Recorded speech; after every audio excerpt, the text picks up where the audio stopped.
Look at this. What an awesome ensemble we have tonight. So Nick bailed on us today at like an hour ago. And I wanted to get Father Nix and Michael Hitchborn on because, first of all, I've never seen you two have a public conversation. Have you guys ever? Private, but not public. Yeah. We met each other in real life a few times. Yep. Well, the three of us hung out at the Cancel Priest Conference in 2023. All three of us were there. I figured this was the perfect topic to get both of you on. To play four squares, right? I haven't seen Michael in a while, and I miss him, and I wanted to get him on. And Father Nix and I talk a lot, but I thought it was due to get him back on too. But before we even get into anything, Michael, you just went on quite a little adventure, didn't you? Yeah, I sure did. I went with a group up Mount Ararat. It took us several days, and the funny thing is, even getting to Mount Ararat was kind of a trip because we got to Istanbul. We missed our connecting flight because our first flight was delayed an hour. I mean, we were running through the airport. We could have made it to the other flight if the Turks had allowed us to actually get to the gate, but whatever. So we couldn't check our bags, which meant we couldn't get on the flight. So we were stuck in Istanbul for a few days. And I figured, well, my group figured, well, why don't we go to the Hagia Sophia? And so we went to the Hagia Sophia. Yes, Tyler, it's Constantinople, not Istanbul. Why they changed it, I can't say. So we got to the Hagia Sophia, and it was really cool. I took a ton of pictures. If you go to my Facebook page, my personal Facebook page, you'll be able to see all the pictures that I took of the Hagia Sophia. There's Viking graffiti, which was really cool. And the mosaics, they're absolutely marvelous. What I didn't know about the Hagia Sophia is that according to legend, the main doors, the main front doors were made out of the wood of the doors of the ark, allegedly. So that was kind of cool. And then we went to the Hippodrome, and the Hippodrome is basically a big arena area that, like the Colosseum, except all the arena portion's gone. It's just kind of a big open field now. It's paved over. And there are a few things they have left over from it. There are a couple of columns there. They've got a few things like that. And one of the things that was there was the column of Constantine. And again, according to legend, buried under the column of Constantine are the 12 wicker baskets from the multiplication of the loaves. There's also the alabaster jar that was broken open to put the perfume over our Lord's feet.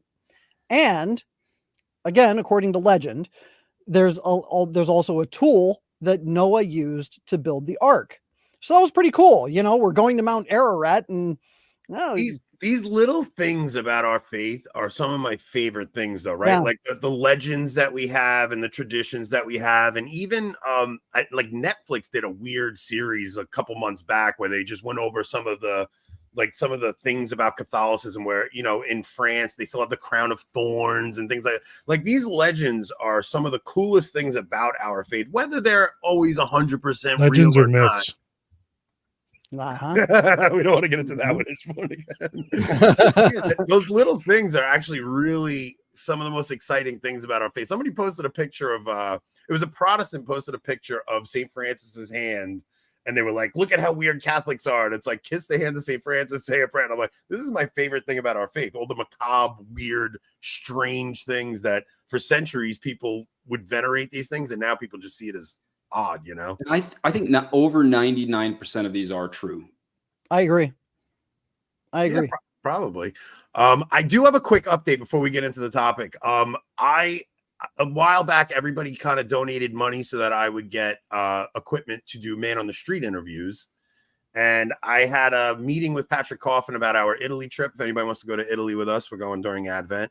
But while we were on that meeting, Allie, that is helping us plan the trip, is coming to Long Island next weekend. And she's going to try and meet me at St. Rocco's. And she is going to do the filming. And we might do our first man on the street interview next Sunday. So keep that in mind. We're going to premiere that on Locals, clearly. Couldn't get your son to do it with you, could you? I just he's like, he doesn't like awkward encounters, and I have a feeling this is going to be a very awkward encounter. But yeah, everybody hit like, subscribe. join our locals. We're going to do locals tonight too. But so the subtitle for that program is going to be Watch Anthony Get Punched. it might. That's Rob's hoping for that. That's So before you jump into the topic, I want to complete the story real quick. So I'm sorry. I didn't know you were. We did go up Mount Ararat, and once we got to the summit, and you can see the pictures if Rob wants to put them up there. Once we got up to the summit, we had a priest with us, and we made an altar out of snow on the Feast of Our Lady of Snows. Rob, you have that video. Pull that up. Yeah. So there's the altar. There's me making the altar, so you can see. By the way, so much. Just let our bodies rest for a little bit. Yeah. So the wind you see there were sustained winds on top of the mountain of between 30 and 40 miles per hour, with gusts up to 60 or 70 miles per hour. It was really incredible. So we made that altar out of snow on the Feast of Our Lady of Snows. And then Father said Mass. And as he was vesting for Mass, a bee flew into the tent. Now, to kind of put this into context, absolutely nothing lives on top of the mountain. There are no plants. Once you get to, and the summit is around 17,000 feet. But once you get up to around 14,000 feet, there are no plants. There are no animals. There are no lizards, no insects, nothing. Okay. So for there to be a bee that flew into our tent up on the summit as Father was preparing for Mass, was really incredible, especially since the bee is typically a symbol of Our Lady's purity. But the point of this is, so we had Mass on the Feast of Our Lady of Snows, and then the next day we had Mass again, and that was the Feast of the Transfiguration up on a mountain. So it was really cool. According to my research, and I did some digging back into the 1300s, I did some digging into the 1700s, there are 0 records of any priest making it up on Mount Ararat to say Mass. 0. In fact, in the 1400s, there was one person that I can't remember who it was. It was a theologian who said many have tried to get to the summit, but they have all failed. And then in the 1700s, you had the first explorers actually make it to the summit, and they said, and they were Protestants, but they said that the local Catholics, well, the local Christians anyway, were completely adamantly against anybody going up on the summit because they believed it was completely sacred and that God was preserving Noah's Ark from being discovered for some reason. Kind of like the Ark of the Covenant, right? Yeah, a little bit. But the point is, the local Christians were against going up there. So up until recently, nobody has actually made it to the summit of Mount Ararat. And we, as Catholics, bringing a priest with a Mass kit all the way up to the summit, it is about 99% certain that this was the very first legitimate sacrifice to take place on Mount Ararat since Noah stepped out of the ark. That is unbelievable. Cool. It's awesome. That's my story, and I'm sticking to it. Amazing. No, it's just so awesome. The little tidbits, man. I just very cool. I have a quick Istanbul story for launching into ecumenism. It's weird that it kind of fits in, but my last and only time in Istanbul / Constantinople was one of the last times I did the Novus Ordo, and I was actually celebrating. So there's about 3 remaining Catholic churches in Istanbul. Technically, it's illegal to offer Mass there, but a few of these places are overlooked. And I was at one of the 2 Franciscan places. One of those was, I think it was a year ago, they had shootings at it. There was a Muslim who killed Catholics. But this was about 7 or 8 years ago, was my last Novus Ordo. And so I didn't have a Mass kit, and I was actually coming back from India. And so I asked the Franciscans if I could celebrate, and they said yes. And then the Franciscans said, would you do the prayers of the faithful? So one of the prayers of the faithful I did was that all the Muslims in this city might become Catholic and know Christ. And he panicked and he said, "We thank God that all are sons of the Father, and that we may have peace between all religions," or something like that. I mean, it did a total cover of my prayer that the Muslims in the city might convert. And so it kind of ties into tonight's. It's interesting we're talking about Istanbul. Maybe we should do the Francis's ecumenism story first. We'll let that be kind of a tie-in, right? And because I mean, I don't want this to. I never like doing like Francis bashing episodes, but there's certain times he does certain things that just something needs to be said. But before that, actually, real quick, Morticool was confirmed at Easter Vigil, converted from the Church of Christ, so I'm still new to the faith. Are there any good resources for beginners to explain these deep traditions of the church? Father Nix, do you have anything where you ever did anything like that? Yeah, I have a couple catechism series. My CPX, there's a whole playlist. You can watch that for free. It's about 100 hours. CPX stands for Catechism of Pius X. Took all ads off of it, so there's no immodest ads, and there's no Patreon or whatever. So you can just watch 100 hours. And I just go through probably the shortest catechism in the world. It's actually shorter than the Baltimore Catechism. It's shorter than the 1992 Catechism. And then I just give commentary. So if you go to Padre Peregrino, you can watch CPX, what's it called? A playlist. The playlist called CPX. And you can learn the whole traditional faith in about 100 hours. I think he's talking specifically about some of the legends that we were just talking about pious too, though, traditions. Right? Like those pious yeah. traditions. You know what book I would suggest then? I mean, maybe start with Incorruptibles, the book Incorruptibles, because that covers saints all over the globe, but especially in Europe. And I think those are the biggest showstoppers in our faith. Maybe that and Eucharistic miracles. But if I had to, I don't know one that covers all the topics, but if I had to suggest to a new convert the really extraordinary miracles in one category, I might say the Incorruptibles. I would also recommend, if you can get through the archaic language, is the Golden Legend. It's one of my favorite things to read. Mm-hmm. It's got some amazing stories of the lives of the saints. Now it's called the Golden Legend because these are unconfirmed in terms of we have oral tradition with regard to these accounts, but you don't really have a whole lot written down. But they are stories of the lives of the saints, and they are historical accounts of things that happen in the lives of the saints that are just absolutely amazing. And you can learn a whole lot about the faith just by reading about what these saints endured, what they went through, and what their lives represent. I highly recommend the Golden Legend. The Golden Legend is where the tradition about everything that happened on March 25th, about being the date of the creation of the world, the date of the of the fall of man, of Abraham's sacrifice of Isaac, so on and so forth. That comes from the Golden Legend too. Mystical City of God by Mary of Agreda. It's 3,000 pages long, but that's a great private revelation on the whole life of Mary. That's pretty cool. Okay, so Rob, you want to play Francis's prayer? I did load it in there. Let's play Francis's prayer and let's pick it apart a little bit and just talk about maybe just the absurdity of what he's doing there, because I another good person to talk to about this would have been somebody like Eric Sammons, I think, because he wrote the book The Old Evangelization, and just talking about how ecumenism has been, I think ecumenism is essentially the thing that is undoing the church. I think it's the biggest mistake the church has ever made.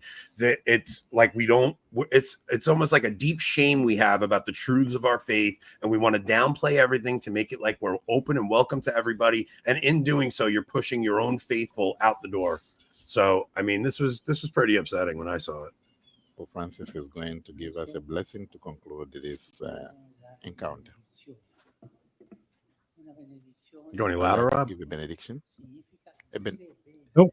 A benediction means say, wish something well. Here, you are from different religions, but we have only one God. Every one of you, I'll give a benediction. So everyone in your own way, give thanks. Benediction, the blessing is always valid for all religions. Berkat seperti yang diminta. Berkat itu dari etimologinya bene dire.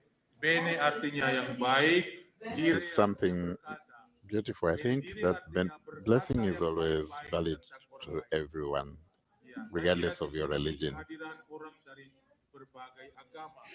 Jadi sebelumnya kita akan berdoa secara tenang, diam, kemudian Bapak Suci memberikan berkat. Because in the end, the blessing is always a gesture of love, and it's a universal gesture of love. Kita berdoa dalam keheningan.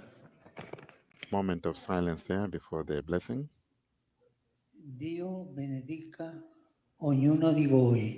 God bless each one of you. Tuhan memberkati setiap dari kalian. Benedica i vostri desideri. Bless all your desires. Keinginan-keinginan Anda. Benedica le vostre famiglie. Bless your families. Berkati keluarga-keluarga Anda. Benedica il vostro presente. And bless your present. Kehadiran kalian di sini. E benedica il vostro futuro. Bless also your future. Memberkati saat sekarang, masa sekarang dan masa depan. Bless your now and your future. Amen. Amen. Amin. No mention of even the Father. He couldn't even say, "May the Father bless you," because Muslims will take offense at the idea of us being the children of God. They have like a slave master relationship in that aspect. No mention of Jesus Christ. No Father, son was that even a priestly blessing? No, and I think one word in there may have been mistranslated. I thought he may have said "di noi," which would be the Italian for us, not you. So it's very common for modernist heretics to say, "May God bless all of us." Maybe some people in your audience have even heard a priest say, "May God forgive your," in the confessional, "May God forgive your sins, Father, Son, and Holy Spirit." If that happened, that would actually be an invalid absolution. And so the notion that God can bless us all, it's actually denial of the priesthood, because the priest speaks in persona Christi, not just in confecting the Eucharist and in absolving sins, but the blessing is supposed to come through the priest. And so it levels the playing field of the priesthood and all religions to say, "May God bless us all," or even if it was God, "May God bless all of you." It's a denial of the priesthood, that the priesthood is the channel or the medium of the actual blessing. It's disturbing in some sense. It's sad in another. I mean, we've had popes that would come down and explicitly say, we always kind of touch on this topic, but it's just such a sad thing when you have a church that is ashamed of its heritage, ashamed of, I mean, it's almost like they're ashamed of Jesus Christ. They are. That's what all of this comes down to. And Anthony, I 100% agree with you. Of the three errors in Vatican II, the most destructive to souls is ecumenism, because it's an outright denial that Jesus is the only way to the Father. It is Jesus's own words that he is the only way to the Father. What's your thoughts, Michael? I'm trying to figure out if Rob will put the video up real quick. I just want to see the image. You don't have to have the video going. Okay, this guy's seated to Pope Francis's right. Left. You see that guy? Oh, him, okay. Yeah. Who is that? He looks really familiar, and I'm trying to figure out who he is. Anthony, don't you have an uncle that looks like that? Anthony has an uncle that looks like anyone. No, there's. Is he an imam?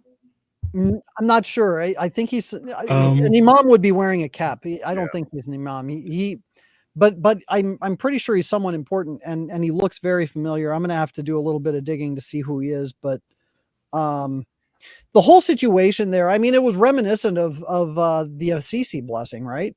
It was, first of all of you recollect yourself with God in your own way, and all of you invoke God in your own manner. That's how it started. And then they had a moment of silence. Well, what the hell is the purpose of a moment of silence? It doesn't do anything. Mm-hmm. It was introduced by atheists, I guess, about 40 years ago when they decided that they didn't want to have an invocation of prayer. They just wanted to let people, recollect themselves in their own way. And if you want to pray, that's fine. But that moment of silence is garbage. It does nothing. In fact, it's almost a form of superstition, where you are putting an impetus on a thing or a creature that has no authority, no power.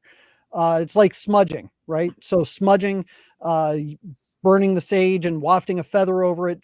There are people who actually think that smudging does something when it doesn't. It does nothing.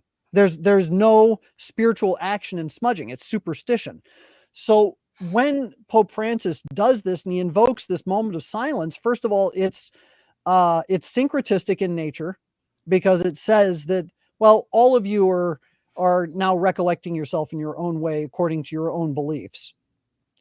Well, I'm sorry, that's not equal. Second of all, by invoking a moment of silence, you're now putting power or authority in the thing, and that thing here is silence, as if it actually does something when it does nothing.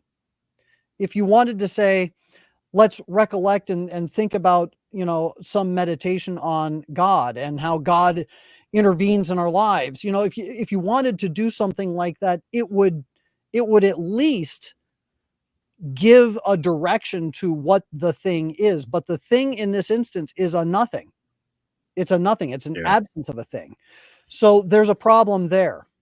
And then at the end of it, as Father pointed out, there's no priestly blessing here. May God bless this, may God do this. So they're what is it? Imprecatory? Is that what they call it? Right. So they're imprecatory invocations, but there's no priestly ministry. Yeah. So it's not a blessing from a priest. What's more is that, as Anthony pointed out, there's no calling upon God the Father. There's no sign of the cross, Father, Son, and Holy Spirit. So this whole exercise was a big nothing, not to mention the fact that the practice of praying with heathens, as if the heathens have authority and some sort of invoking power with prayer, is forbidden by the church. And this is not something that's supposed to be done at all, but it was invented whole cloth after the Second Vatican Council. And that's been a problem ever since. That's why we have the Assisi blessing. That's why we have, shamans coming up and putting dots on the foreheads of our popes.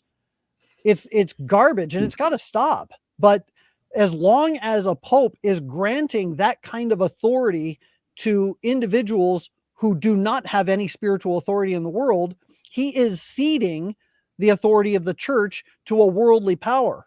And that's a very dangerous thing. We are going to be the ones who reap the problems from that. This has been incrementally getting worse and worse ever since the council. It's kind of culminating in Francis. I mean, you could probably sum up this entire pontificate as if Francis is more the chaplain to the world, to everyone but Catholics. It seems like he cares about everyone but Catholics. And he's not shepherding his own flock. He seems to just be content with telling the world they are okay as they are.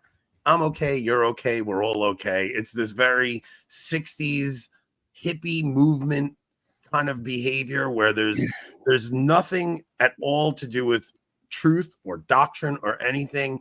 And I don't know where it goes from here. I don't understand what the purpose of this is. It seems like every time Francis does something, some kind of outreach to Islam, there's some kind of terror attack somewhere, and it just gets worse and worse. It's like they're pretending they go along with this, and in the background they're just laughing at us and taking advantage of the situation completely. And that word incremental is important right there, Anthony, because I watched a little video on Pope St. Pius X a couple days ago. It was linked under someone's blog because, a few days ago was the feast of Pope St. Pius X. And as I watched that video that you just had up there, Rob, not only was it an offense against truth, but I could see, I think anyone out there in your audience can see something extremely evil is happening. It was the opposite of beauty. It was the opposite of truth. whatever's happening out there is so evil. I mean, if Pope St. Pius X could see the man claiming to be Pope putting Catholicism on an equal footing with false religions, Pope St. Pius X would say this has to be the end. Yeah, somebody said, "Oh, criticizing Francis, this is so 2016." But here's what it is. I think that because we're so desensitized to these things, that a lot of us we're almost just like, yeah, whatever, who cares? He did another thing. But I think we've all lost the sense of the wrath of God that is going to come from these things. Like, these things can only go on for so long before God actually has to do so. Like, God is not a good father if he doesn't chastise his children. Unless this is the chastisement. Yeah. Because I mean, we've talked about this too. The wrath of God is not punishment. Like, that's actually God's love. The wrath of God is leaving you to your own devices, allowing you to enjoy sin, and even approving of others who commit that sin. Yeah, because think about that. Nuclear war. I mean, Anthony, you've talked about this on your show. You and I've talked offline about this. When you say 9/11, I don't remember exactly how you put it, so I don't want to put words in your mouth, but you saw how New York City came together after 9/11. If we had nuclear war, people would have to actually consider their souls and actually get right with God. But the man claiming to be the vicar of Christ, telling people the exact opposite of the truth on we're not talking a couple points. Michael Hickborn and I have talked about this. I think we were in Phoenix. I mean, we went through the blasphemy against Mary. I mean, basically, he's denied the entire creed at this point. These aren't tiny mistakes. He has fully denied the creed, meaning the entire world is being misled by this imposter. I'm not exaggerating. The entire world is being misled by this imposter. And we don't have a single cardinal calling him an imposter. That is God leading. That is God leaving people in their sin. But he's also giving the grace to cardinals that are rejecting that grace at the same time. Yeah, it's just I think that especially when you see the craziness that's going on in the secular culture right now, especially in American politics right now, it feels like we are building to a crescendo moment and something is going to happen. But I remember thinking this when I was around 18, 19, around the year 2000, and then things kind of dulled down. And I think you get desensitized and you forget that we're in these evil times, man. Like, we are in legit evil times. Father Nix and I were even talking earlier just how I went from supporting Trump and wanting Trump to now I'm just voting against Kamala in the past couple of weeks, because even the guy we want to vote for is coming out and just pushing everything to the left. And all of us are just frogs in the pot boiling, and we're willing to accept compromise and everything. And it's everywhere. I don't even know where to go with this. Well, I think, quite honestly, we can take the analogy to back to what we started with, Noah's Ark. You know, if you're not on board the ship, you're outside the ship, and nothing lives outside the ship. Yeah. So what does it mean to be on board the ship? It means you embrace the stench of the animals. It means that you're there to serve. You know, it's a hard ride. You know, the waves are buffeting you from all sides. Everything feels lost and dark and wet, and it's miserable.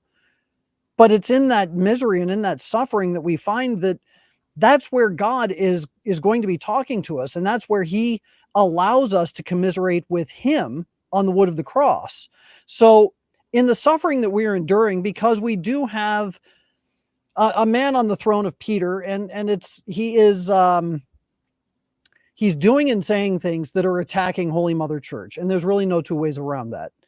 I'm not so sure I'd go so far as to call him an imposter, but because who am I? I'm a layman. Yeah. But what I will say is that Pope Francis, the things that he does, the things that he says are an assault on Holy Mother Church. They are an assault on truth. They are an assault on beauty. Why is it that he's completely okay with telling a bunch of Muslims that, you know, we all worship the same God and we adore that? No, we don't. We absolutely do not. And to tell them that we do is hateful, not just to us, but to them. It's hateful. Yeah. Because if he truly loved them, if he honestly, truly loved them, what he would do is tell them what you believe is false. And in order to be saved, you must believe what the Gospels say. But he doesn't love them because he doesn't tell them that. St. Francis of Assisi, when he went to go see the Muslims, he said, I'm here to convert you. I was not sent by any man, but by the Holy Spirit who inspired me and inspired the Gospels, which you must believe. That was the message of St. Francis of Assisi. Sure and St. Francis of Assisi was sent to the church to build God's church. Francis, build my church.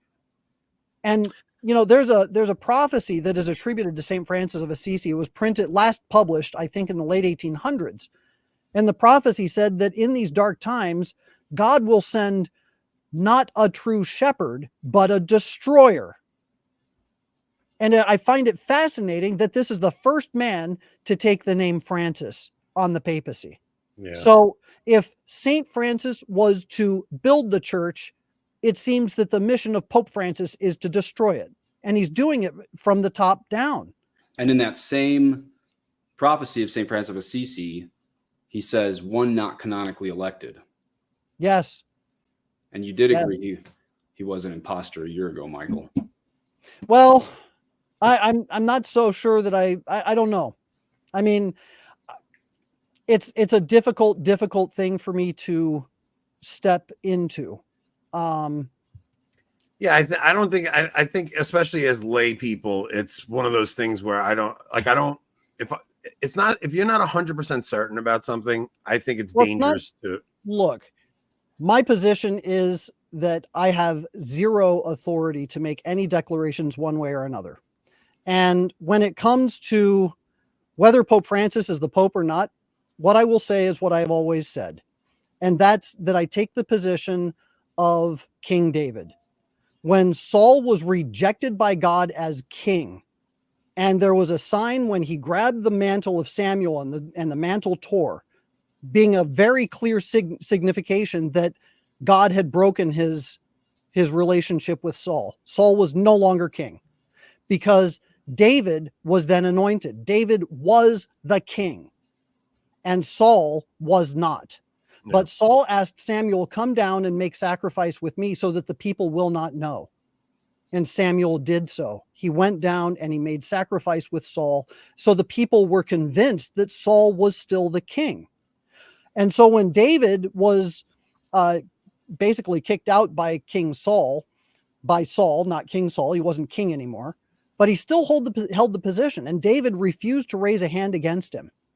And I think that my position is I stand with David, but I'm not going to stand in front of David.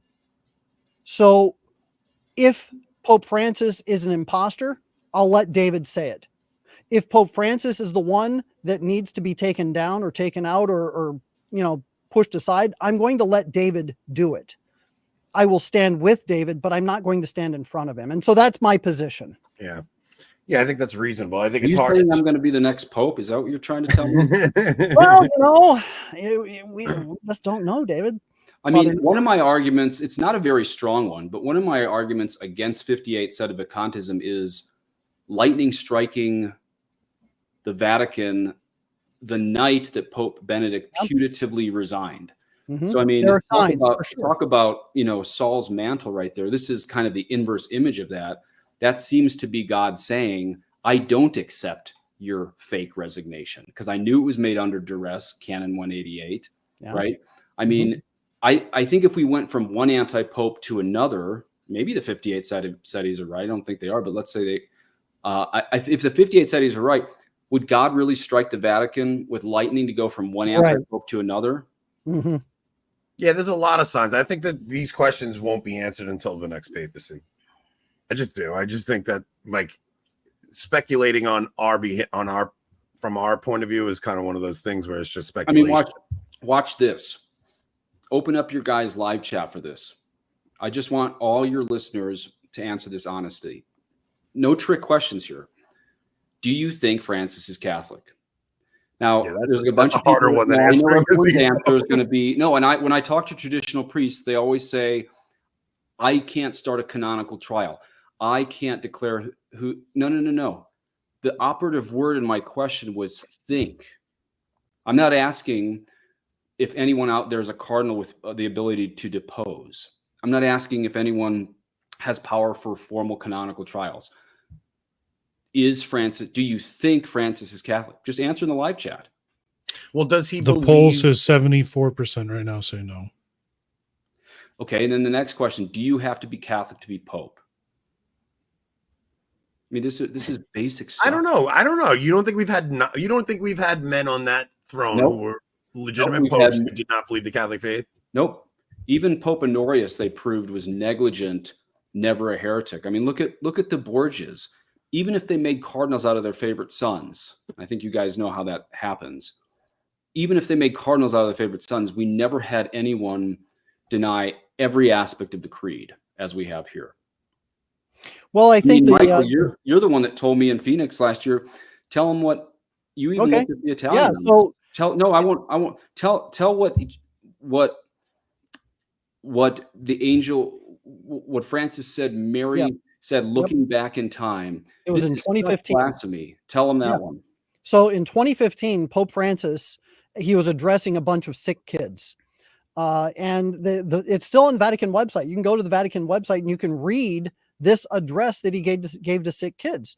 And he was telling them that at the crucifixion, even Our Lady at the crucifixion, when they were handing down Christ's body, and this is almost word for word, they were handing Christ's body down, and she looked down at that broken body, and she was reminded that the angel told her he will be great. He will be a leader. And looking down at that broken body, her son, even Our Lady would have wanted to say to the angel, liar, I was deceived. Now, the operative word here is wanted, because what that indicates is that Our Lady would have desired in herself, which she was never tempted, and she never had an inherent desire. She did not have concupiscence. So to say that Our Lady would have desired to blaspheme the Holy Spirit is to say that, one, she was not immaculately conceived. It is to say that she did possess concupiscence, which meant that she did have the effects of original sin. So it's blasphemy against Our Lady. And then also, because of that, it's blasphemy against the Holy Spirit. So this is a very, very serious thing that he said to those children. Now, I have talked to 100 people about this particular issue, and the common response that I get is, well, he was speaking colloquially. He was just trying to show the humanity of Our Lady and connect her with the suffering kids. I don't care. He is the leader of the church. And what he said was not only theologically wrong, but it was blasphemous. And when Michael told me this, I went and I looked in the Italian, thinking it might be she was tempted, still be blasphemy. The word in Italian was voglia, wanted to. Yeah. And then later he said, when speaking of Mary, no one's born a saint. That is an outright denial of the Immaculate Conception. Right. That's an outright denial. You don't need a canonical trial to know that is manifest and obstinate heresy to say, when speaking of Mary, no one's born a saint. That is manifest and obstinate heresy. Where do you think it goes from here? That's a good question. Like, where does it go? I mean, you kind of climbed the summit, didn't you? Well, the thing is, it's like, look, I sense the hesitancy in you, Michael. I have the same hesitancy. Like, it's just, we see what we see. You don't want to be the person who keeps your head buried in the sand. I just don't know what happens from here, and I don't. Rob, I don't know. I just think Catholics are so confused right now. I feel Rob horrible think? for everybody. Rob, what do you think happens? Not just in the papacy. What do you think globally happens next? Because of, like, in the church, or the church. Oh man, I don't know. I think we're heading towards some sort of large official schism. Whether, what that looks like, I don't know, but probably, Germany and most of Europe gone. Whether that happens at a next conclave, I think that seems most likely. So yeah, I think you probably we'll have a schism, we'll have a pope versus anti-pope, and kind of almost a new Avignon papacy, probably. I agree. I think it's going to look something like 2% of the real Catholics follow the real pope and 98% follow the fake pope. I think it could even be worse. And I don't mean like a Pope Michael living with his mother in Kansas. Right. God rest his soul. You think there'll be 2 legit claimants to the papacy? 2 legit claimants. I mean, I don't know how it's going to happen, but here's where Bergoglio is a great blessing. I don't mean this sarcastically, is use an EMS term, an emergency medical term, debridement of a wound. You guys know what debridement of a wound is? Oh, yes. Oh, gosh. Yes. Oh, did you have that once, Rob? No, I've just, yeah. Know what it is. Okay. So he's the debridement of the wound. I mean, because Anthony, you mentioned earlier the incrementalism of modernism. Michael, you mentioned this is sort of the conclusion of Assisi in 1986. And I agree 100%. But now we're at this boiling point. And because people are so desensitized after years of coming to this temperature, I think there's going to have to be the internal schism becomes an external schism. Another medical term. A lot of times, if you have an entrance and an exit wound and a gunshot wound, you have a better chance of living than if you just have the entrance wound. I see the internal schism as the entrance gunshot wound, and Bergoglio is the exit gunshot wound, to the point that, well, no, we have to have a formal schism. And so God seems to always use this debridement. Look at what happened in England in the 16th century. It's super sad that 98% of the Christians went Anglican against true Catholicism, but that's probably going to happen in this schism that Rob mentions next. Is all 98% of the people, they might even commandeer the term Catholic, but 2%. I'm not saying they're the holiest people, but I think 2% who want to stay true traditional Catholics will schism to the right side of things. But how many Anglicans the last 500 years still called themselves Catholic? They didn't think they were on the wrong side of history. No one ever thinks they're on the wrong side of history. Sure. I think, and I agree with you in that respect for sure. I think that where I stand with this, and this is where my cautious side really kind of steps in, is that for practical purposes, it does no good for me to make a determination one way or another, because I can't do anything about it. And I can shake my fist at the universe and get really mad about the injustices that are taking place, but it does no good. And so in very practical terms, the way I look at things and the way I look at what's going on, I just want to be able to navigate the little boat of my family. Yeah. And help my family to navigate those rough waters, because they are the ones who fall directly under my authority. And I have to be able to explain to them how the church is still the church, while the Pope is saying things that go completely off the rails, and he does things that are off the rails. And for the most part, I just have them ignore him. Yeah, just completely. That's how don't pay attention to him. Just don't.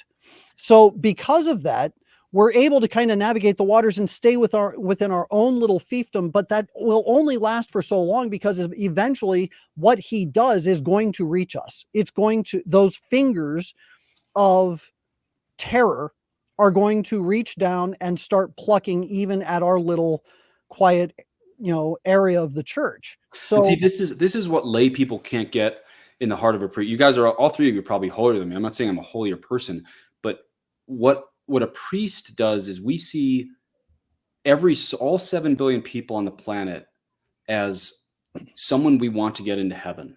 Mm-hmm. Like I've done mission work I know you guys want that too, but I've done mission work in Calcutta. I've been to India twice. When I see this stuff of, basically telling 4 or 5 billion Asians that basically you can be saved as a Muslim or a Hindu or as a Buddhist. My favorite saint is St. Francis Xavier, who whipped himself all night and prayed all day as he was baptizing 300,000 people. Wow. I can't say I have a little fiefdom to keep to myself. I see billions with a B, billions of people being deceived to reject Christ, the eternal word who made their souls and who wants them to be baptized to save their eternal souls.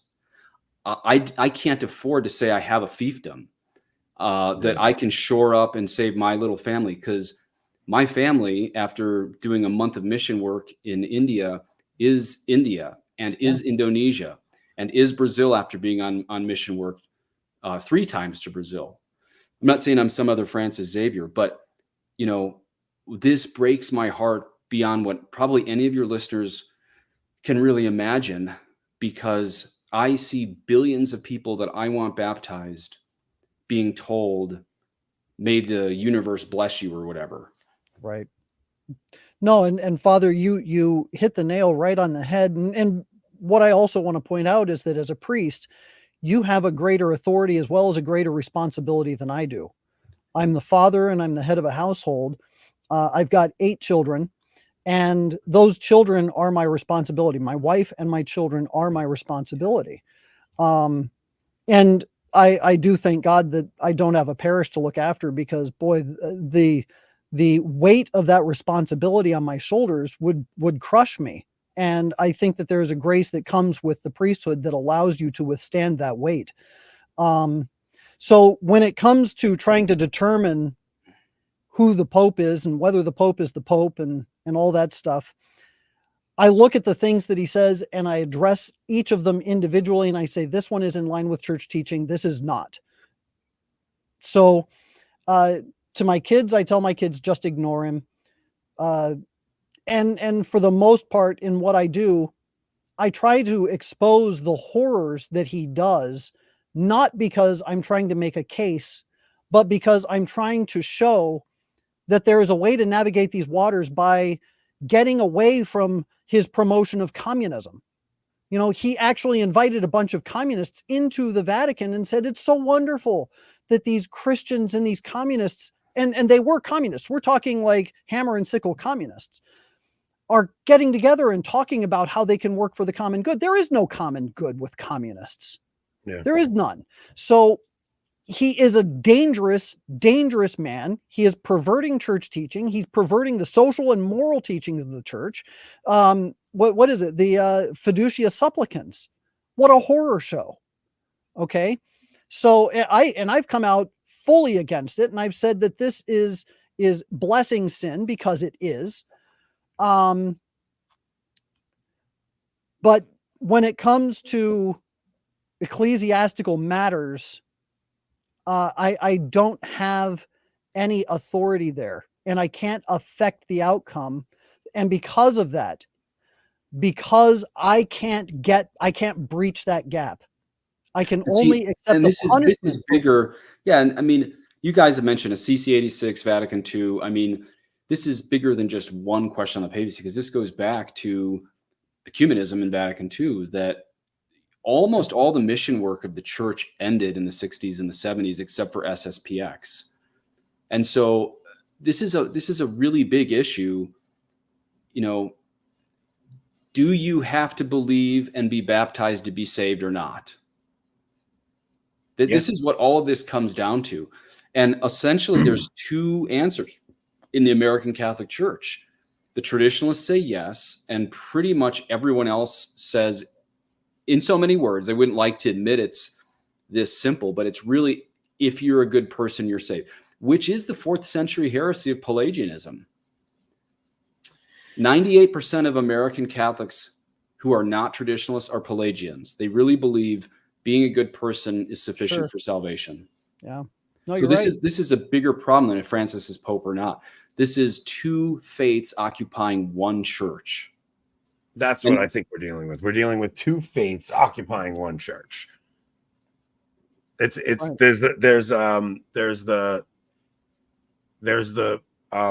There's true Catholicism within this church, and then you have this skin suit of it, right? And we know so many people that believe the skin suit, and and the thing is, you get accused of this person sounds like he's SSPV or CMRI. That's not what it is. We just I don't know.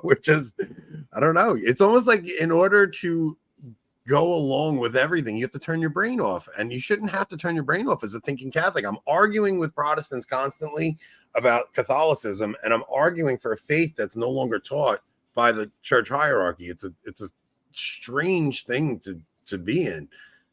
You know, yeah. I mean, look, it's kind of hard to argue against this theory.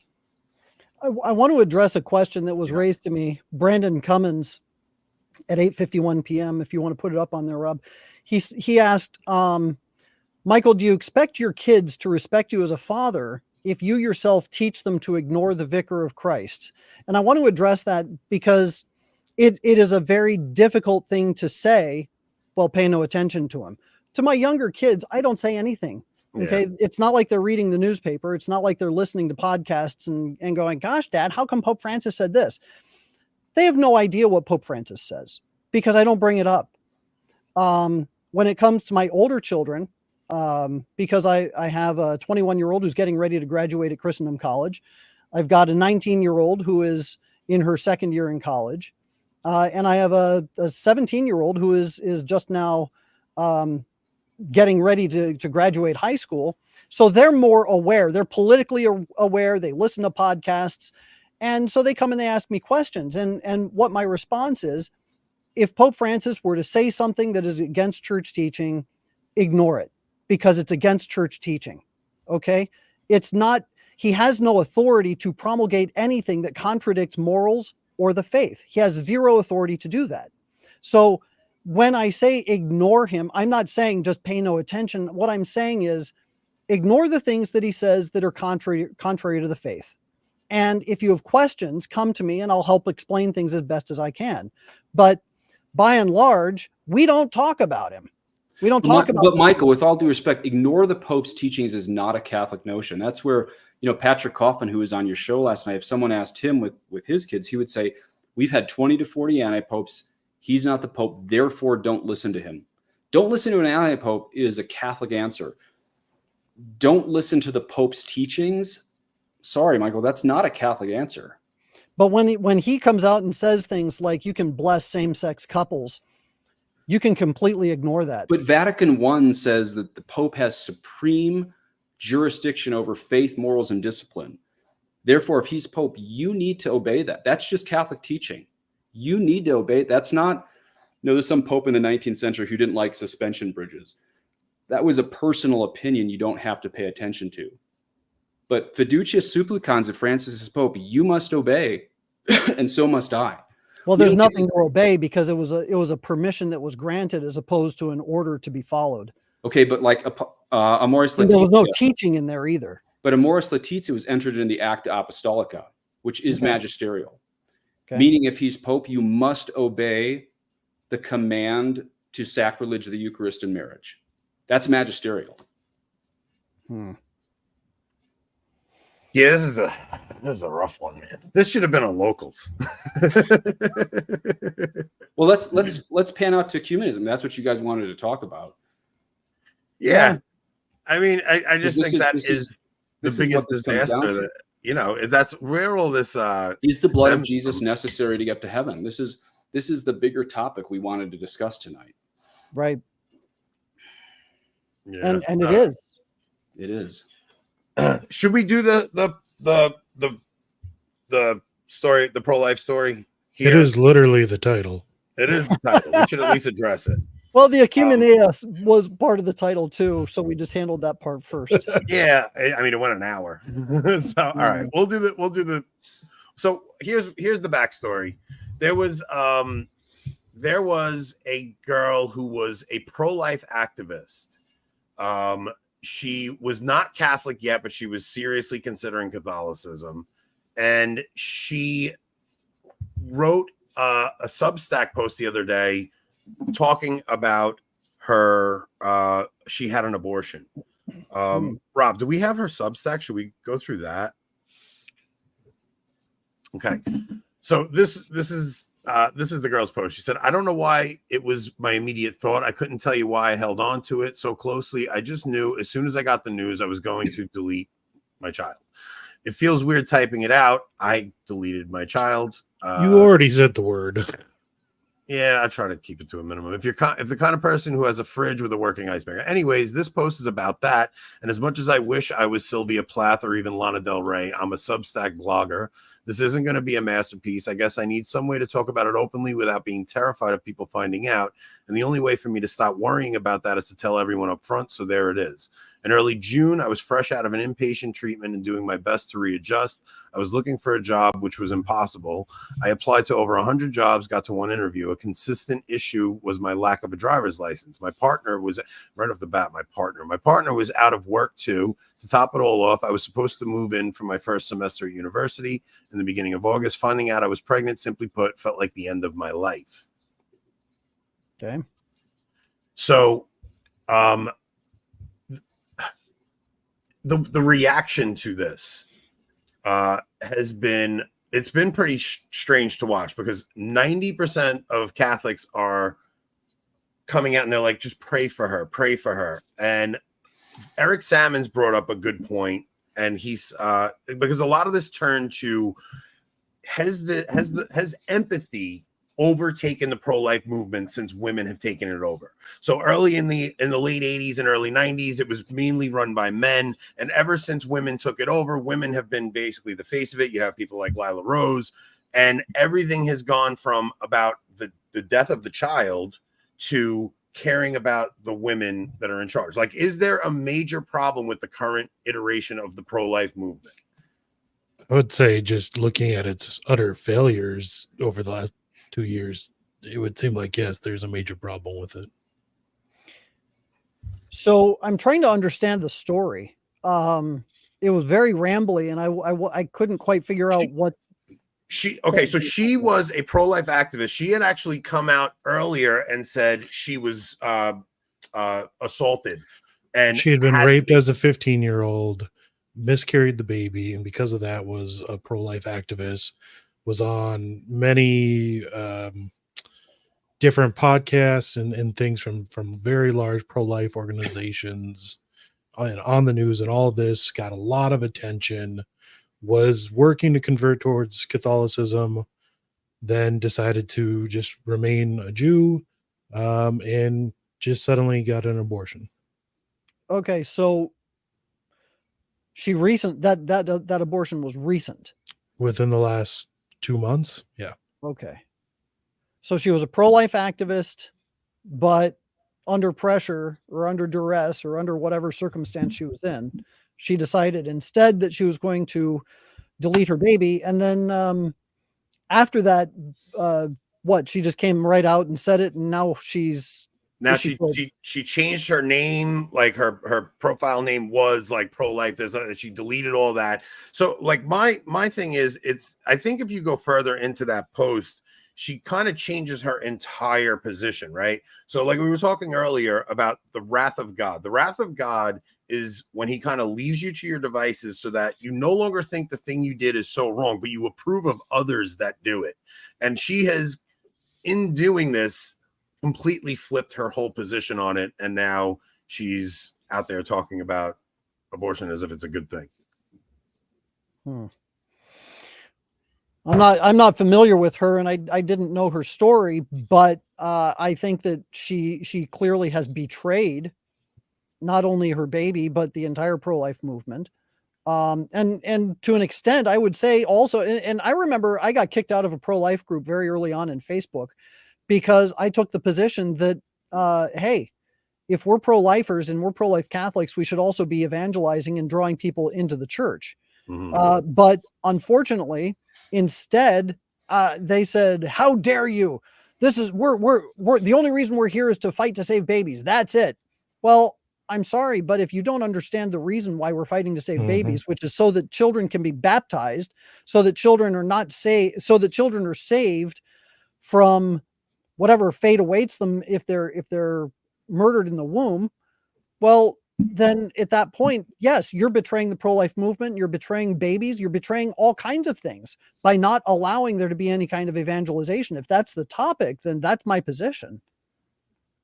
I have one theory on why everyone's so desensitized to those children. So I have a niece who's deaf. My sister wrote a book that was published by Doubleday on my niece. And one of the things my sister told me she was born with CMV, which is the biggest non-congenital defect you can be born with, number-wise. It's like 30 to 40,000 kids are born with it in the United States. And one of the things my sister said, I think you guys have heard a similar quote, but it's basically, you know, 1 billion dead is a stat, but 1 dead is a tragedy.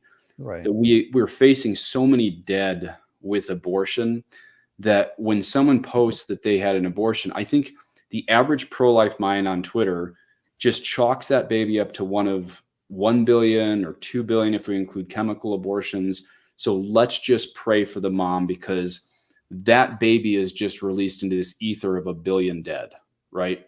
And so I agree with you, Anthony. That's a huge problem.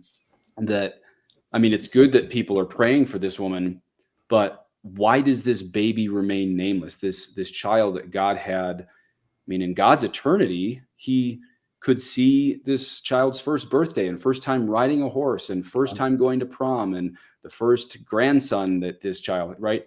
I mean, God had this entire life planned out for this child and it's snuffed out. And it's good people are praying for the mom, but how have we just chalked up this baby into 1 of 1 billion in this lost ether? Well, the idea of empathy. All right. So this is what Eric Salmon said. I've been involved in pro-life movement for 30 plus years, and I've seen the takeover of the movement by feminist influence, mostly women leaders. Yeah. In the 80s, men dominated pro-life leadership and spokesman positions. Men like Jack Wilk, Randall Terry, and Joe Scheidler.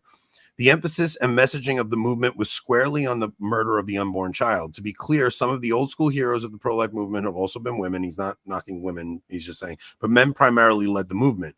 However, this began to change in the late 90s. It started as women leaders will undermine the argument that only men oppose abortion.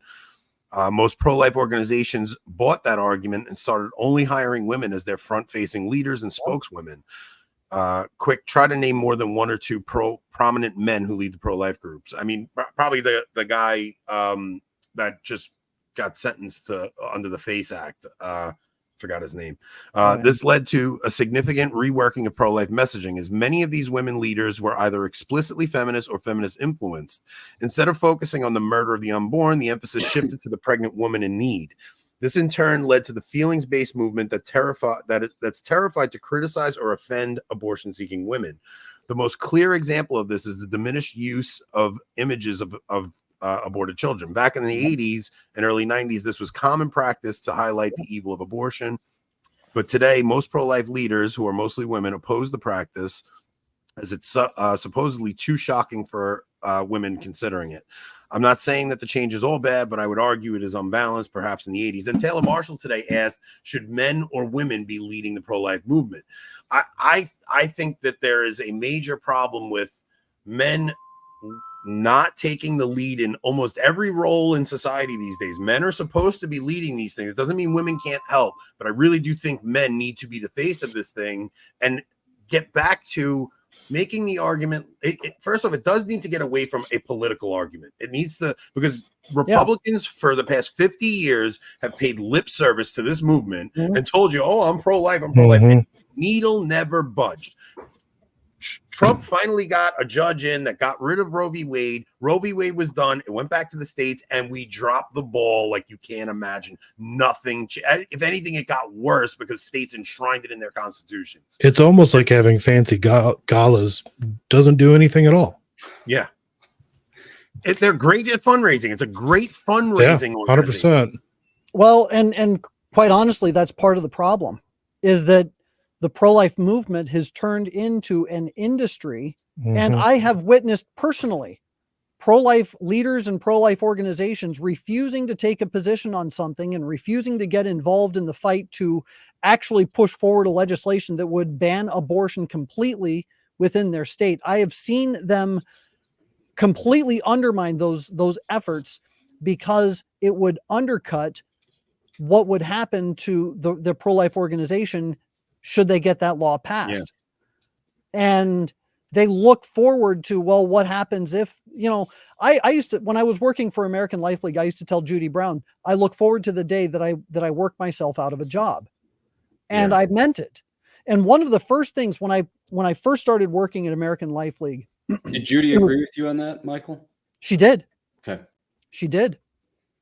One of the first things that I did, and this was extremely hard, I watched 2 videos of actual abortions, and I saw what happened to those babies. I had nightmares for a month. It was the most horrific, the most heartrending. There were days where I would sit in my office and it was difficult for me to think because I started crying because of what I saw. And I did that because I needed to know the reality of what I was fighting for. I needed to see it. I needed to emotionally experience what this fight really is. Those children that I saw murdered were people. They were people. And I had to fight for those people. And I had to remember that every single abortion is a person that is being murdered. Every single one. And I had to constantly remind myself that it's not about the numbers, it's about the people. So when I was working in the pro-life movement and fighting, my fight was always to put a permanent end to abortion and to make sure that people saw first and foremost the horror and the reality of what we were doing, why we were fighting it, and why we were fighting against what was happening. I will tell you that there were some instances where I do know for sure that there were women leaders that were adamantly opposed to putting forward these images. They wanted to have happy images. They wanted to have beauty. They wanted to promote beauty as the way of combating the horror. Well, that doesn't work. It doesn't work because unless people see the reality, this is why in the Second World War, the generals paraded the village people around Dachau and showed them the horror of what was happening in Dachau because they had to see what they had turned a blind eye to. So I think that there is a problem with feminism in the pro-life movement. I think the pro-life movement is completely disconnected from the genesis of why we have it, which is sexual immorality and the spread of contraception. So if we don't get to fighting sexual immorality and fighting against contraception, you're never going to get to the root of fighting against abortion. They're always talking about, well, you should be fighting against the economic situations that force women into it. You're talking about a culture of permissibility with promiscuity. Do you think they push for, they always say they need more resources, to help the women feel they have an option? Do you feel that push for resources is because it brings in more money? In some respects, yes. I think in other respects, they're concerned about losing influence. So it's that whole seat at the table argument, right? Well, if I go that far, I won't have a seat at this table anymore and I won't have influence. So I'd better kind of, a lot of people acted horrified at the statements Trump made recently, but in reality, there's never been a bigger fundraising event in that end, because then it becomes, we need to raise more money to raise more awareness. We don't, especially Trump's comments on IVF. The truth is 99% of Catholics don't understand IVF is a problem. They don't even know because they think it's a life producing. They think it is pro-life. They don't understand anything about Catholic morality, and especially our sexual ethics, that removing the act from the marital bed in itself, even if you took every single embryo that you put together and it became a baby and there was no actual abortion involved in IVF, which there is a lot of them. Lots of them. More than just like it's actually more than direct abortion. Exactly. And then you wind up with the problem of snowflake babies too. Yeah. What's that? Snowflake babies. Kept on ice. Yeah. Oh, yeah. Frozen embryos, which is inhumane. It's just the what the man actually does to get that. Like sometimes they'll go in a booth and they're watching filth, and it's just the amount of horrors that go on through IVF. But most people think it's, we're creating life. So it's all this money they've brought in, all the things they've done, and it's worse now than it's ever been. So I don't know what is the point of it. Is it just to get your podcast to be big and that to get interviews. Like, I don't understand what I didn't see anything happen when we got that issue kicked back to the states. I didn't see anything at the state level. All I saw was them enshrining it in their constitution. When I was working in the pro-life movement, the number one problem that I kept pointing out is that there was no cohesion. You couldn't get any pro-life organizations to work together to put forward an effort to accomplish a goal. They're all fighting for the same dollars. Well, it's not even about the dollars, because they couldn't even agree on strategy. They couldn't agree on what the goal was. And I will never forget being in a meeting with National Right to Life, because we were trying to work for personhood legislation in Colorado. And National Right to Life, their legal counsel, a guy named Jim Bopp, contacted the Colorado Conference of Catholic Bishops and convinced them not to endorse the personhood amendment because it wasn't the right time. So the problem is a lack of cohesion. You get these organizations that undercut other organizations because it's not the right time, because this isn't the right strategy, because. Oh, and by the way, National Right to Life was against personhood because it would also go against the use of abortifacient contraception, which they do not oppose. So there is a very serious lack of cohesion. That whole movement. Do you remember, I guess it was back in the early 2000s, there were these bumper stickers that people would put on the car, says abortion is mean. Yeah. You remember those? Sure. So abortion is mean was a response to a bumper sticker that was going around about that time that said mean people suck. So it was supposed to be a response to that. Yeah, well, abortion is mean, so therefore pro-abortion people suck. But when you reduce the evil of abortion to it simply being mean, well, what happens? Now you're talking about bullying. And this is where some of the LGBT inclusion into the pro-life movement started to happen. I got into it with one of Lila Rose's employees. This was very early on, so this would have been 2008, 2009. She was, starstruck, I guess, when she saw me. She thought I was some sort of celebrity. But then we got into an argument online about LGBT stuff, and I said I would much rather have my children raised by rabid, starving wolverines than by a homosexual couple. And she was horrified by this. And I meant it. I said, because the rabid, starving wolverines may destroy their body, but they won't destroy their souls. And she was just horrified. And she blocked me and she reported me to my boss. And I told Judy, I said, that's exactly what I said. And I meant it. And here's why. And she said, okay, it's all I needed to know. But the fact of the matter is, there was a lack of cohesion there. So there was a split. And there were all these fractures. You have the infighting because they're going after the same dollars. You have the infighting because they don't have the same strategy. They don't have the same ideas. They have different politicians who are vying for the same power. So, but even how you're saying that, like, Lila was horrified by what you said, right? Like, I really don't think it wasn't Lila. It was not Lila. Okay. But either way, was it a guy or a girl? Girl. Yeah. Okay. So women don't have the stomach to hear brutal truths sometimes. No, you're it's right. Like, it just sounds too mean to them. Like, it just sounds too mean and too much. If I said something like that to my wife in the way you said it, she would be like, oh. But the truth is, if you have a same-sex couple raising a child, you have to think about how they are raising that child. They are raising them in this religion.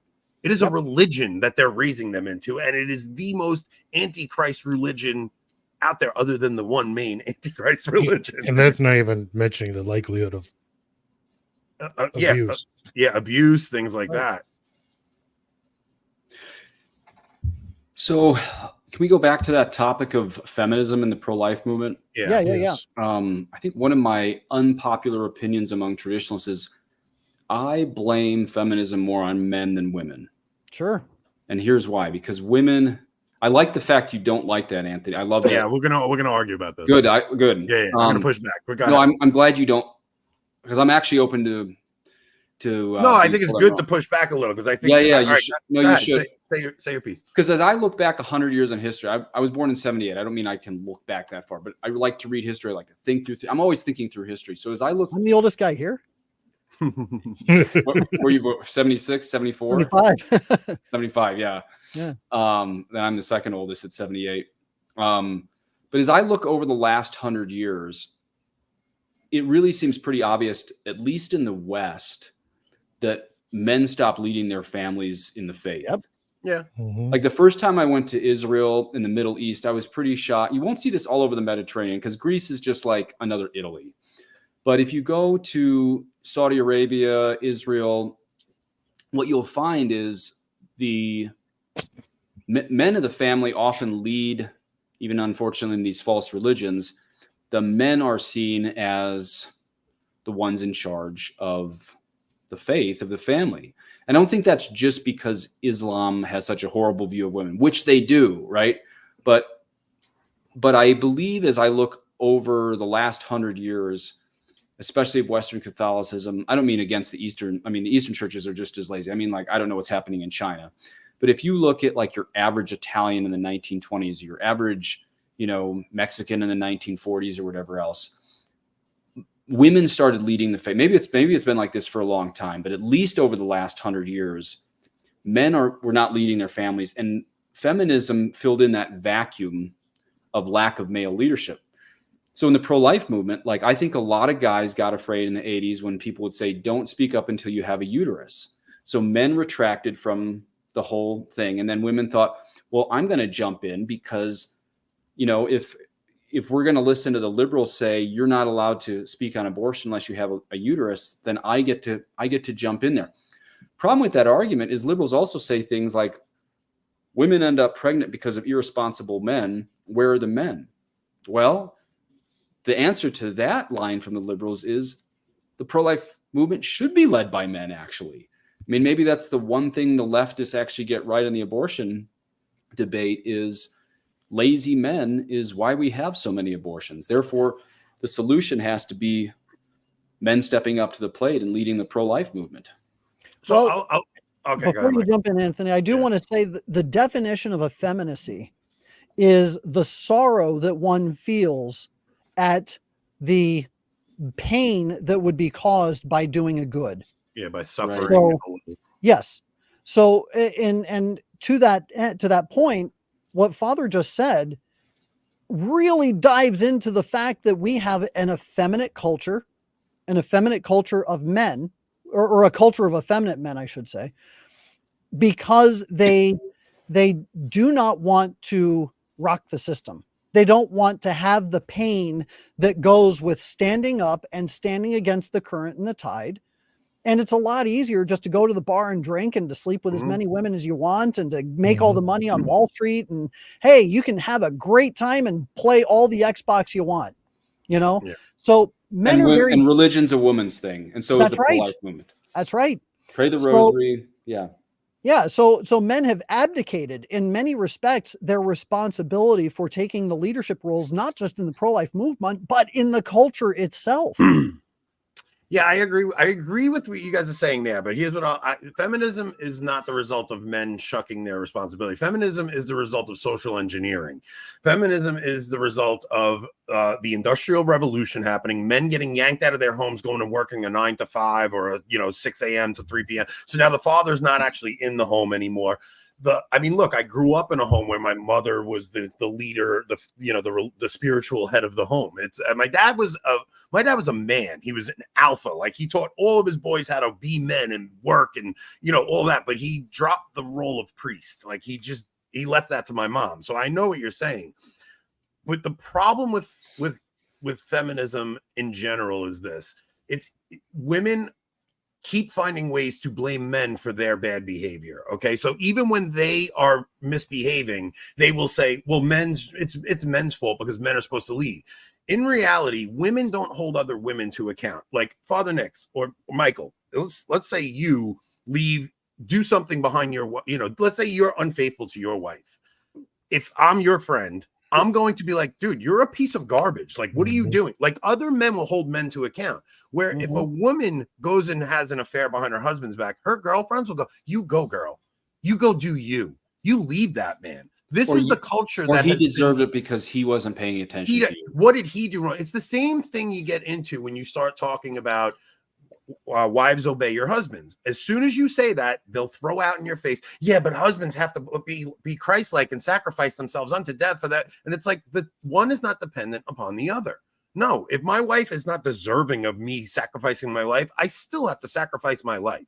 If I'm not a great husband, my wife, if she wants to be a saint, it is a call to holiness.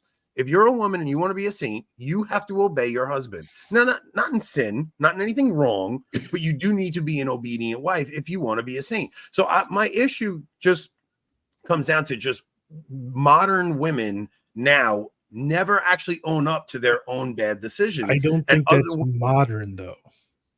No, I do think back before it's part of the curse of Eve. Yeah, it is, but I do think there was a time where women would shame other women when they misbehaved. Like if a woman, not just shamed, they would shun and shame. So women didn't want to misbehave because they didn't want to be put out of the in group. Where now the social circles wouldn't permit it. Yeah, yeah, exactly. that is relatively new, I think, at least in European and Western history. You're right. Yeah, I think that we have to really get back to understanding men and women properly. And look, we're just all victims of feminism. Did you just advocate gender roles? Not just that. I think not really. He lets his wife and daughters drive. I know. I didn't do a good job teaching them. Anthony, I like all that. Men drop the ball. Objection sustained. I really like all that pushback. You're bringing me to that view. Tell me a little bit more about that industrial. I never heard the Industrial Revolution as kind of. So look, you have to think about social engineering. Social engineering it's very deliberate. Look, like you even think about what they did in New York, right? I watched this whole documentary on New York. It was so good. It was a 10-part documentary on New York. Real quick, I want to wind you up to talk about this. I'm not interrupting you for the sake of me talking, but like. Most of us who grew up in the 80s thought it was conservative to have dad at work and mom at home. Yeah. What you're saying is that's really not very traditional. No, tell us about that. I want to hear about that. Think about for 2,000 years before the modern age, the husband and wife actually worked the land together, right? So there were definitely gendered roles, but women would be helping work the land and the father would be home with the family at all times. It's not natural for me to leave my house at 4 a.m., work all day and get home at 5:30 at night. And my kids go to school and they're separated from the parents. And that's all social engineering. That's the government pulling the kids away from the parents. It's, technology is a big part of it. What were you supposed to do? You have to provide for your family, and you couldn't own 40 acres and a mule in America as immigrants are coming in those early 1900s, right? But if you watch what Robert Moses did in New York alone, there were these beautiful Catholic communities. All the Italian immigrants would come. They would live in the city. There would be one parish. They all grew up together. You had not just a nuclear family. The idea of a nuclear family is a very new thing. It would be the nuclear family plus the grandparents, the great-grandparents, the nieces, the nephews, the uncles, the cousins. You all lived in community together. When one person had a hard time, everybody stepped up and helped. Then Robert Moses comes in and he sticks a freaking highway right through the middle of it, and everybody gets booted out and he builds the suburbs. Even what you're describing is so far removed from what was traditional. Yes, I agree, but I'm just saying. So what he wanted to know about social engineering. Right? Yeah. So social engineering, like you would have that parish community would be your family. All of a sudden, Robert Moses puts these highways in, they build up the suburbs. The suburbs, you are so disconnected from your community. I have neighbors. I don't know my neighbors. There's nothing that unites you together anymore. You live 25 minutes from your parents. The way that they social engineered our society today was always for them to break down the family and get us so that we're no longer. It's like I have my cousin moved to Kentucky, and it's like he just uprooted his family. Now he's starting his thing in Kentucky, but he moved away from his parents. He moved away from his sister. His kids will never know their grandparents now. It's really crazy what the automobile did, and what all these different technologies that they introduced that just ripped us away from our families. Well, it all really started in Protestant England when the nobility started privatizing what was called the commons. Mm-hmm. Like we hear the word like the commons used to describe like a small part of a city, like a public park or a square or something like that. But the commons was a large chunk of literally public common land that could be used by everyone in a village to help sustain themselves. You could farm part of the commons, you could hunt the commons, and it wasn't your land, it wasn't their land, it was literally just common land. But the nobility in the Protestant nobility in England started to privatize this land, started to own it, and that forced all the people from these villages to move into the cities to work in the new industrial factories. You'd better not hunt the king's deer, my friend, or else you'll find yourself hanging at the end of a rope. Yeah. Like actually what it was. That's actually what happened. Mm-hmm. It's I think that all these things, even as we're coming up on these new technologies being introduced, right? You got AI coming out, our cell phones, all these things. It really is a miracle that the automobile itself didn't destroy America. When you really think about it, because it is a radical technology that allows you to travel vast different distances, and it just that concept alone, that it didn't completely melt down the fabric of our country, is kind of a miracle in itself.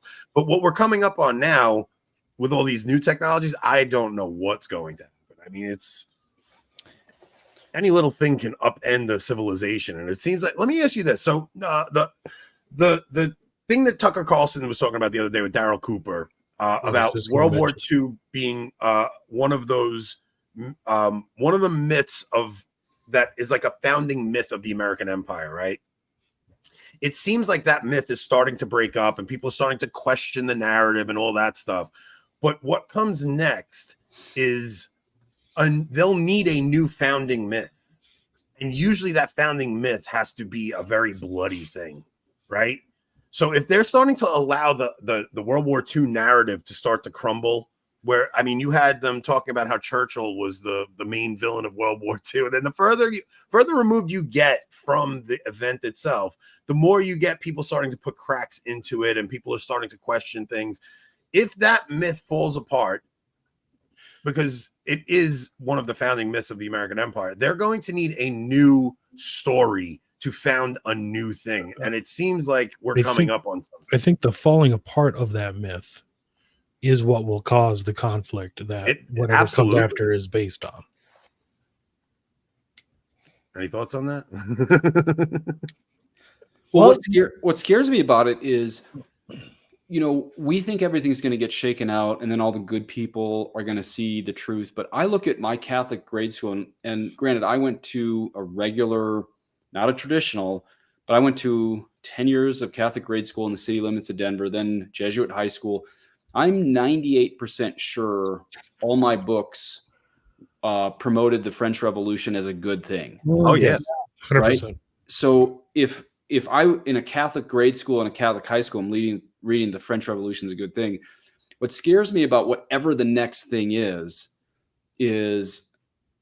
how this is going to be learned in 100 or 200 years. I mean, in 200 years, are people going to be reading that the COVID thing, the vaccine? I don't know. We have to watch the algorithm. Actually helped people. I mean, we think, oh, well, we see in our rearview mirror the whole thing was a sham, but lies go for a really long time. By the way, that is the one topic that could actually get us kicked off of. Okay, I'll be careful. We have a warning on that one. I got some strikes too and almost lost my channel. So I have a thought about this. We are experiencing the world's largest version of the Library of Alexandria, and it's all comprised on digital sources. I don't think there's going to be a record of what happened. Yeah, that's a good point. I think that there's going to be kind of a, what was it, the Carrington event of the 1800s. You familiar with the Carrington event? Okay, so in the 1800s, there was a massive coronal ejection from the sun that caused, and this was right at the advent of telegraph lines. Oh, right. That's right. You had some power lines. And the Carrington event, it blew out so they had like rudimentary telephones, that kind of thing. It blew all those out. Anything that had electrical wires were fried. And not like just like they had to be replaced completely. Yes. Be like completely. an unbelievably powerful EMP coming from the sun or something like that. And it was global. So it hit Europe, it hit the Americas, it was everywhere. And we're talking telegraph lines that were miles long that were set on fire because of the electrical impulse, the electrical pulse that came from the sun. So those are far more robust than silicon chips. Yes, yes. And we have not seen a coronal ejection, a mass coronal ejection that hit the earth like that ever since. Mm-hmm. You have an ejection like that hit the earth now, and 90% of the satellites are going away. They're gone. Mm-hmm. Okay. There is no protection for those satellites from something of that magnitude. On top of that, telephone lines, which there are still some, they're gone. Your power stations, they're gone. Substations gone. Yeah. Substations are gone. So you're talking about the elimination of a mass amount of information in an instant. So I think that if you're concerned about how things are going to be handled, 100 years from now, all it takes is one Carrington event and it doesn't matter. Anthony, remember that power outage in New York years back? Yeah. Oh yeah. How long were you guys without power for that? 3 days. It was right after 9/11. And that was what, one substation went out, right? Yeah. Yep. Yeah. They would right have to 9/11. literally rebuild from scratch every substation. Oh, you'd have mass riots and murder going on. I mean, it would be you're talking about everything is dependent upon the internet, right? So you're talking no food deliveries, nothing. I'm on an island. If the bridges get shut down, I'm stuck on this stupid island. Like, I'm not going anywhere.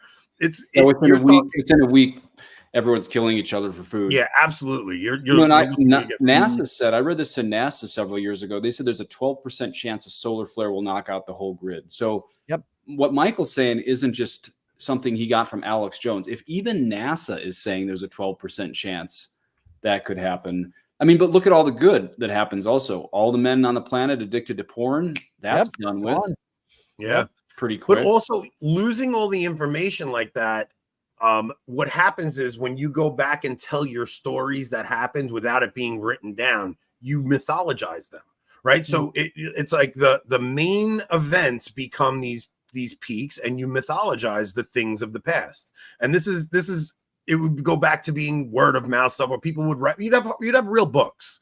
You'd still have real books, and there are still a lot of real books. You would just lose the digital memory of everything. You'd lose all the footage of World War II and things like that, but you'd still have.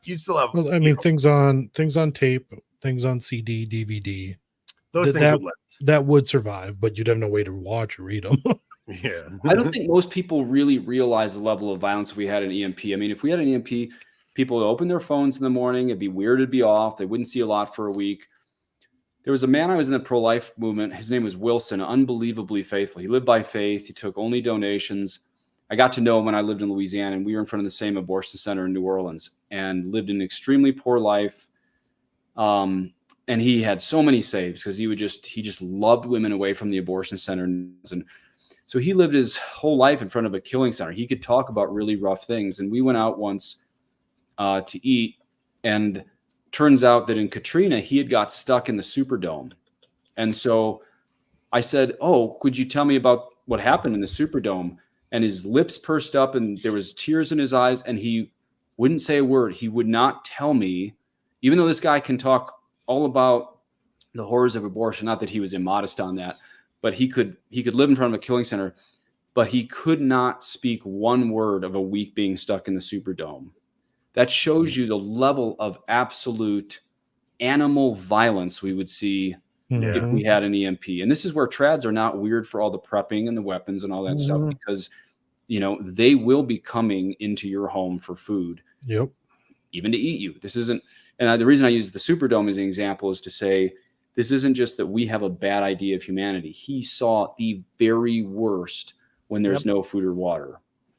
Yeah. So back to Anthony's point about social engineering and the way that they changed the dynamic of local communities, okay, because we no longer have cottage industries where people are, you know, you can't do everything. It's not like you can weave your own clothing and build your own house and also grow your own food. You do have to have a community where you're engaging in commerce and people they know each other and they know, okay, my friend Jim knows how to do this, so I go to him for help with this thing, and my friend Anthony, he knows how to do this. So we work together in order to make the community work. That doesn't exist anymore. Now we have everything being controlled through the hidden hand of the economy, and it's not a hit. Well, it is a hidden hand, but it's a hand that actually has an arm and a head attached to it. It's all engineering from behind the scenes, and it's a global economy because they want to make everybody reliant on a single source. You eliminate that source through an EMP or some other catastrophe, and you cut those people off not only from food supplies, but from water supplies, from any kind of communication. You completely cut them off, and they don't have the skills to survive. Yeah. And they're going to panic. They're not going to know what to do. That's where crime's going to come in. But you're going to have mass starvation. You're going to have horrible situations all across. If you're in a major city, or even like the suburbs, you're in major problems, man. Yeah.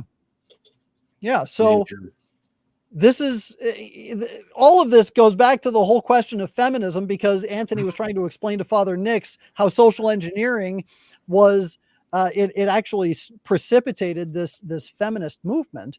But it all comes together, and what it boils down to, and I think that comes down to my premise, which is that it started with men rejecting or abdicating their authority.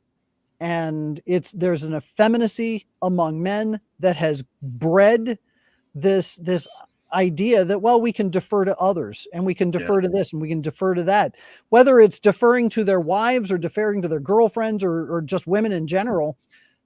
The net result is that men do not know how to be men. And because they don't know how to be men, they can't lead, they can't make decisions, and they will panic. And when they do, they will do destructive things. Yeah. That's the problem. Man, this show took a different turn than I thought it would. All right, so no local site. What I think we're going to do is, I think we're going to take that whole Pope discussion, and we're going to put that on locals. I think that's a good idea. We'll put that on locals, and we'll leave this segment on YouTube, because when you leave an hour and 40-minute video this is kind of the section that's maybe a little iffy on YouTube. I'll edit it. I'll edit out the one little quick COVID thing. We're gonna take it down. We're gonna re-edit this. Aren't we live? Yeah, we're live. Oh, we're live. But they usually take a little while to I don't even get in the algorithm. Yeah, I don't think he said anything that's. I don't think he said anything. I think that's fine. That's not gonna. He didn't come out and specifically give advice or anything. I think it's fine. No, I think you're okay. Yeah, we're okay with that. Speaking of locals, we need 20 more people. Just 20 more people to hit 500, and then we get some new perks. So, Michael, Father Dave Nix, thank you both so much for coming on with us tonight, man. This was an interesting show. I think half the people were upset that we were talking about it in the beginning. The other half were like, this is the greatest show I've ever watched. So you really don't know. I saw Rob fall asleep in the middle of it all. Oh, no, are you falling asleep? No. What do you mean your subscription ends tomorrow? It's your birthday. You got birthday money. You better re-up it.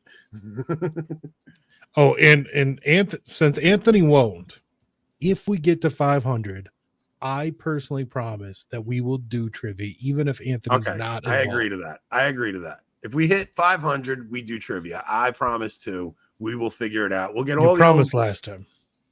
And I'll hold that promise when we hit 500. It won't be a lie. You want to do a question and answer on the faith sometime with me? I'd love to, yeah. I know you guys like the idea. Would your audience? I think also, Rob, maybe we should do an episode on Michael. What was that book you suggested? The Golden what? The Golden Legend. Golden Legend. Golden Legend. Maybe I'm gonna have to buy that book. I'll read it, and maybe we'll do an episode on that. Like, so, look, it's difficult coming up with new content to discuss. We could do like 10 favorite pious traditions. Yeah, or pious legends, something like that. That'd be good. That would be good. Michael, what do you got to promote? Just did an interview with Father Mitch Pacwa. Yeah. Just our charity reports list. We just added St. Jude Children's Hospital to our charity reports list. Saw that. Unfortunate, and in my research, probably the most disheartening thing that I discovered is that Danny Thomas, who was a Maronite Catholic and a Knight of the Holy Sepulchre, was also a 33rd degree Freemason. So, wow. Yeah. Wow. Oh my goodness. All right. So good things over at Lepanto Institute as usual. By good, we mean we find bad. Yeah. Oh man. I don't know how you do it. I don't know how you do it, man. You are built differently. I'll tell you that. Father Dave, next, what do you have that you got going on? Nothing. Just tell everyone to pray the rosary. I'm just realizing more and more that is the big thing that, when there's it was funny when Mike was talking about how divided the pro-life world is, of like a circular firing line. I was like, now what other group of believers lives in a circular firing line? Oh yeah, all traditional Catholics do. Yeah. We're always fighting with each other, right? Yep. But what's the one thing we all agree on? Even the normie Catholics agree. The rosary. Yep. Yeah. And so maybe people need to turn off Twitter for a while and actually start praying the rosary with people. Don't get in debates on the luminous mysteries. Just pray. Pray the rosary together. I'm interviewing Bishop Williamson for my podcast next week. That should be interesting. Yeah. Can you mention your catechism series again? Oh yeah. So if you go to Padre Peregrino, there are, how you can have like playlists, pull down playlists. CPX is Catechism of Pius X. And then I read it and I give my commentary. I read it, I give my commentary. We just do about 3, 4, 5 pages a day. And then in about 20 or 25 episodes, because it's a pretty short catechism, you have the whole CPX series, the playlist you can listen to from 1 to 25 on the videos. You can just listen straight through from number 1 to 25. And then, you learn the catechism and you learn.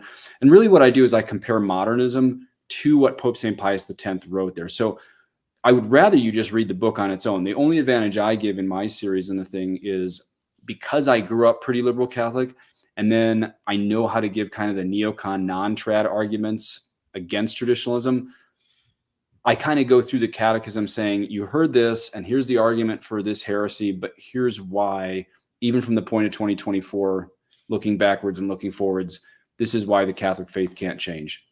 And then someone also asked when I talked about being in India, if I saw the body of St. Francis Xavier in Goa, India. And the answer is yes, which is amazing because they only take his body out for 1 month every 10 years.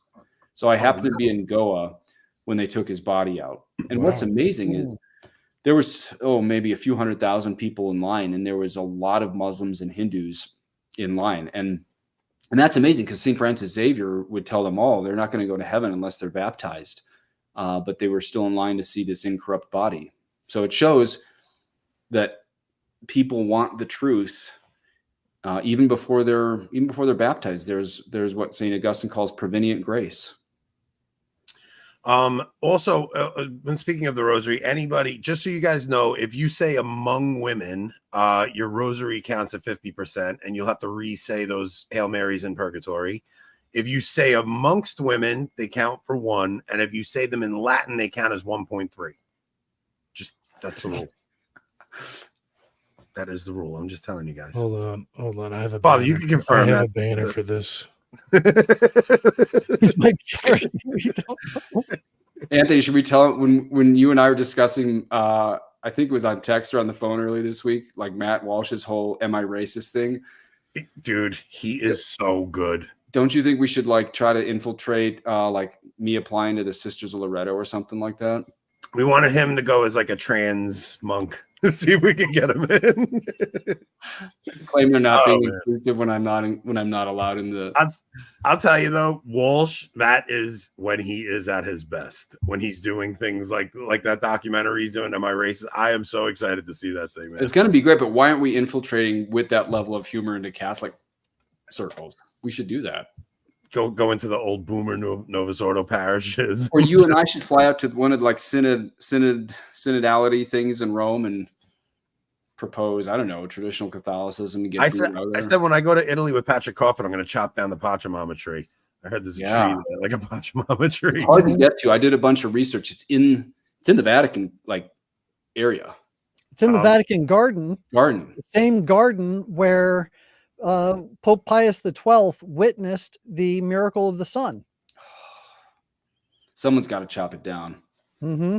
Anthony, if you do it, just let me know ahead of time so we can raise the bail money first. Yeah. And when he was asked what that meant, his response was apostasy.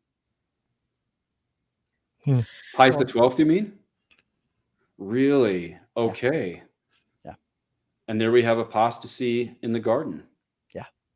Incredible. That's actually funny. If I do it, I gotta say I'm a Muslim. They can't hurt me. Oh, hold on. Speaking of amongst, would anyone buy this on a shirt?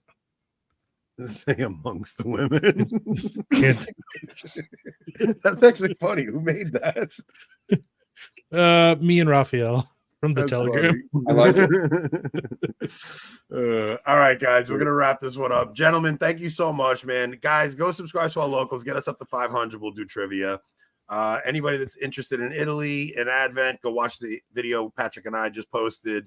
Go purchase some shirts, man. Have you accepted Mary as your personal mother and intercessor? And we will see you guys on Tuesday with another fun show. We don't know what we're talking about yet. We'll see you then. This one.